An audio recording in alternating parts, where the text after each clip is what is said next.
धर्मवीर बलिदान मास श्लोक 8. विसरू कसे कधी आम्ही शिवव्रताला, सोडू कधी न कधी ही धरल्या पथाला. शिवसूर्य चित्ती तळपे नित्य अस्तहीन, प्राणासमान अमुच्या उरी राष्ट्र ध्यान. या श्लोकाचा अर्थ असा आहे, ज्याप्रमाणे शिवछत्रपतींचे स्वराज्य व्रत शंभूराजांनी व त्यांच्या मावळ्यांनी शेवटच्या श्वासापर्यंत न विसरता आपल्या चित्तात साठवून ठेवले. या व्रतात शंभूराजे व मावळे शिवमार्गावरून स्वराज्य पथावरून कधीच मागे हटले नाहीत.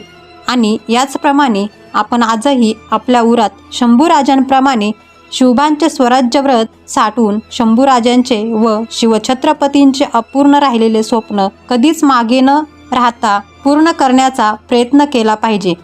आपल्या उरात कधीच न अस्त होणारा शिवसूर्य सतत तळपला पाहिजे, जसा तो शंभूराजांच्या उरात तळपायचा राष्ट्र हे आपल्यासाठी आपल्या प्राणापेक्षा मोठे असले पाहिजे. त्यासाठी आपण कोणत्याही प्रसंगी बलिदान देण्यास तयार असले पाहिजे आणि हे आपल्या शिवशंभूराजांनी शिकवले आहे. जय जिजाऊ, जय शिवराय, जय शंभूराजे.